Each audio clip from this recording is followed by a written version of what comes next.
SmackDown, Thursdays on UPN.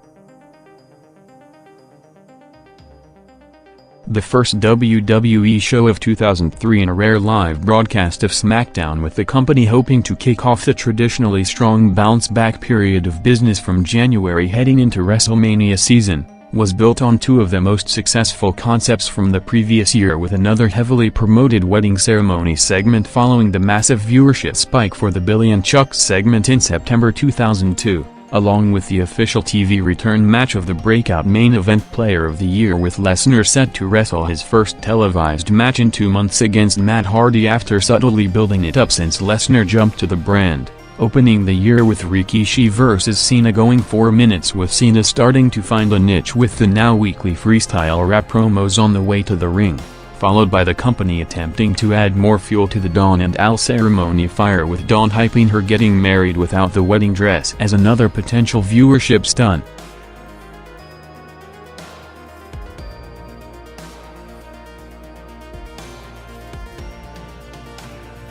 With his comeback talked about for January, with JR all but confirming his return in time for the Royal Rumble for several weeks. The official confirmation of Undertaker's return came with an unexpected twist, with the company while advertising his appearance for the Rumble pay-per-view, teasing the return of the Dead Man character while outside the TV commercial, going as far as updating his SmackDown website profile by changing his hometown from Houston to the old Death Valley gimmick, putting Taker's return and the intrigue of the character reveal as an added attraction to the pay-per-view, with Taker since being written off television by being thrown off the stage by the then debuting Paul White in October to set him up as his return program, along with starting to establish Albert as the new A-Train to potentially set him up as a future opponent. Not the only one being hyped in a promo, with the first commercial for Nathan Jones airing on the night, all but confirming his debut for the SmackDown brand, with Vince McMahon reportedly having big plans for Jones as a potential future major player, with the added benefit outside his look being setting him up as the first Australian main eventer to further boost the company's audience in the country following the massive 60,000 Global Warning Stadium show in August,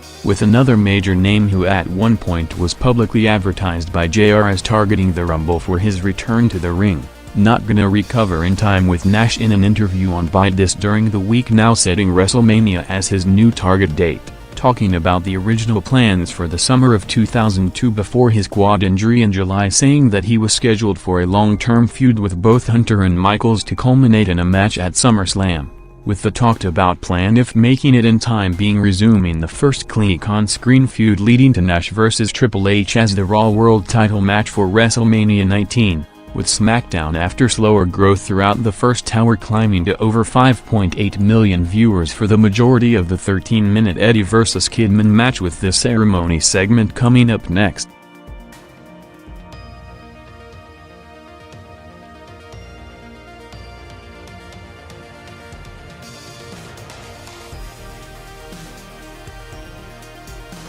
After months of hitting some of the most watched segments on SmackDown on almost a weekly basis, despite questioning on the continuation of the angle, with the company itself mocking some of Al Wilson's performances in the segments in post-production, all the build-up and TV time was targeted for tonight in hopes of hitting another major audience to at least get close to the massive boost for the Gunn and Palumbo segment last September. Seeing the traditionally one of the most proven drawing concepts on wrestling television delivering again, with the Al and Dawn wedding segment placed at the top of the hour, peaking the show in the 9 p.m. quarter and a massive margin from any other segment on the night, drawing over 6.2 million viewers, with this segment if thought to finally be the payoff of the Triangle storyline, instead seeing no involvement from Tori Wilson, and the company confirming the continuation of the program by hyping special honeymoon footage to air next Thursday, and with comparisons to the last wedding publicity stunt on the SmackDown brand just 4 months earlier.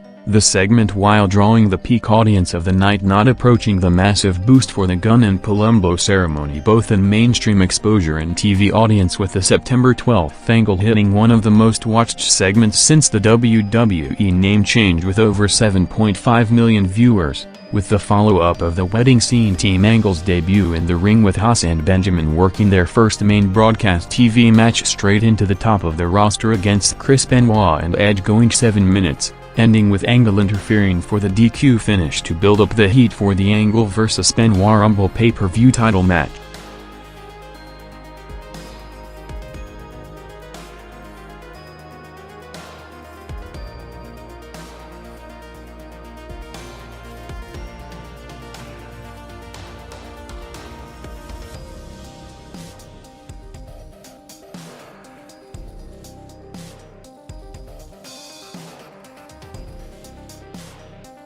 With the company opening the year in the same scheduling format as 2002 with a 10-day break followed by a live SmackDown broadcast as the first show of the year, the viewership comparison to the January 3, 2002 SmackDown headlined by a Rock vs Booker main event for the undisputed title shot at the Rumble pay-per-view, saw the 2003 broadcast expectedly dropping almost 1 million viewers compared to the over 6.4 million viewers watching in early 2002 at a time when business was still trending at near-peak boom period levels compared to the major decline since May throughout the rest of the year, with SmackDown's second hour seeing one of the most unusual viewing patterns for the brand on network television, with the show sharply dropping over 600,000 viewers from the peak audience at 9 p.m. Seeing another major match being set up for the Rumble with the Big Show vs Lesnar pay-per-view rematch booked for the show with only the winner advancing for the Rumble match. Also seeing the Angle intentionally and unintentionally building up the hype for the Lesnar vs Hardy main event, with Hardy hitting Lesnar with a stiff chair shot to the back of the head to result in Brock bleeding all the way to the match.